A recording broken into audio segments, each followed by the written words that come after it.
Ladies and gentlemen, good evening. I'm Prasad Michael and you're watching KiniFlash. If you're a university student who is planning to protest your university's vice-chancellor at a convocation ceremony, be ready to face a counter-protest and possible police involvement. That's exactly what happened to Universiti Malaya student Wong Yan Ke, who decided to carry out a bold stunt in front of hundreds of students during a convocation ceremony on Monday. His target was Vice-Chancellor Abdul Rahim Hashim, and his message was for Rahim to resign and to reject racism.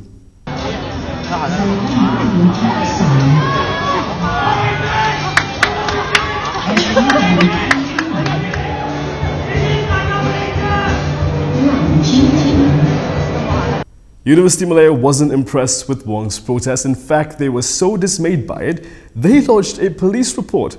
In a statement issued today, condemned Wong's protest, saying it was disrespectful to the ceremony and protocol. Also said they would leave it to the authorities to investigate and take appropriate action. Wong's protest also inspired a counter-protest. A group of students gathered with placards to pledge their support for the VC.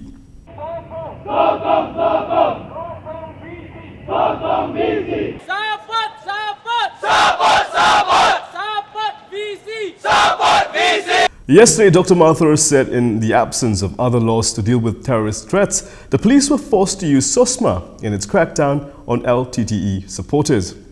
Following this, Deputy Penang Chief Minister P. Ramasamy said he was taken aback by the Prime Minister's statement and reminded him of his criticism towards SOSMA in the past. Tapi cuma ini saya rasa SOSMA ini salah. SOSMA mesti dihapuskan. Inilah permintaan malam manifesto Pakatan Harapan. Tapi saya tidak tahu kenapa ini terus kekal digunakan untuk tangkapan. However, when met by reporters today, Dr. Mathur didn't seem too bothered with Ramasamy's views on the matter. Keadaan berbeza. Ini kita bukan nak tangkap orang sewenang-wenangnya. Ini ada sebab. Saya dapat penjelasan daripada polis tentang sebab-sebab mereka mengambil tindakan. Dan saya puas hati dengan sebab-sebab itu. Kalau Ramasamy tak puas hati, tak apalah, dia kata dia tak puas hati lah. Tapi hakikatnya ialah benda ini berlaku dan ada sebabnya dianya berlaku. Let's talk about PKR. Has the infighting finally come to an end? PKR's top two leaders, who have been at loggerheads with each other, held a meeting in Parliament this morning following calls for reconciliation. Apart from PKR President Anwar Ibrahim and his number 2 Azmin Ali, Party Secretary General Saifuddin Nasution was also present. Anwar later posted a picture of the meeting on his official Facebook page. Meanwhile, when met by reporters, Azmin appeared optimistic that he'll remain with PKR, dismissing speculation that he was planning to leave for another party, as claimed by his predecessor, Syed Hussein Ali. I was elected and I was given huge mandate by the members of Keadilan. And not only me alone, the whole team, we secured more than 2/3 majority in the last party election. So there was no reason for me to leave the party. Unless ada orang yang cemburu yang nak kick me out from the party, itu terpulang kepada mereka. Tetapi I'm committed to the cause. I will remain in the party. I will continue to build the party and to support the leadership and also the members. SOSMA, should it go? Should it stay? Amana President and Defence Minister Muhammad Sabu believes it should remain, but there is room for improvement. Ya, SOSMA tidak perlu dimasukkan, bagi pandangan saya perlu dibaiki di masa semasa. Sebab SOSMA boleh disalahgunakan, dulu digunakan terhadap Maria Chin yang hanya terlibatlah himpunan bersih. Bagi kita, tindakan seperti itu tidak berpatutan. Walaupun itu, SOSMA perlu dikemas kini. Moving on to international news, India isn't too happy with Malaysia, and there could be consequences. India is considering restricting imports of some products from Malaysia, including palm oil, according to Indian government and industry sources, in reaction to Prime Minister Dr. Mahathir Mohamad slamming New Delhi for its actions in Kashmir. New Delhi is looking for ways to limit palm oil imports and may place restrictions on other goods from the country, said a government source.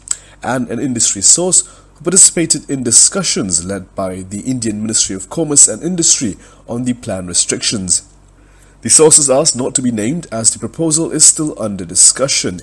India's government was angered after Mahathir alleged last month at the United Nations that India had, quote, invaded and occupied Jammu and Kashmir, and asked New Delhi to work with Pakistan to resolve the issue. The Indian government wants to send a strong signal of its displeasure to Malaysian authorities, the Indian sources said. India, the world's biggest importer of edible oils, is planning to substitute Malaysian palm oil with supplies of edible oils from countries like Indonesia, Argentina and Ukraine, said the sources. Palm oil accounts for nearly 2/3 of India's total edible oil imports. India buys more than 9 million tons of palm oil annually, mainly from Indonesia and Malaysia. In the first 9 months of 2019, India was the biggest buyer of Malaysian palm oil, taking 3.9 million tons according to data compiled by the Malaysian Palm Oil Board. Thousands of demonstrators have taken to the streets in Barcelona. Here's why.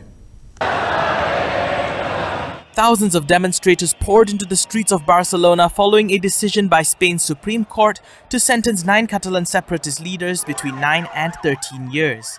A significant rally point for the protest was at Barcelona's International Airport, where riot police and demonstrators clashed. The Tsunami Democratic Group, which called for the protest, condemned the use of force by the police, claiming that the demonstration was a, quote, non-violent mobilization. We are here protesting peacefully because of the unfair and disproportionate rulings. This has just begun. We will continue to be like this until we achieve our goal, which is independence. Protesters in the separatist stronghold of Girona burned tires on the train tracks, shutting down the high-speed connection between Barcelona and France. Regional railways and roads were also blocked at several places in the northeastern region. Earlier, acting Spanish Prime Minister Pedro Sánchez said the sentence signified the defeat of the independence movement, whose campaign has caused Spain's most serious political crisis since the death of dictator Francisco Franco 4 decades ago. A government source told Reuters that the situation would most likely remain risky at least until the weekend. And here are several other news highlights from today.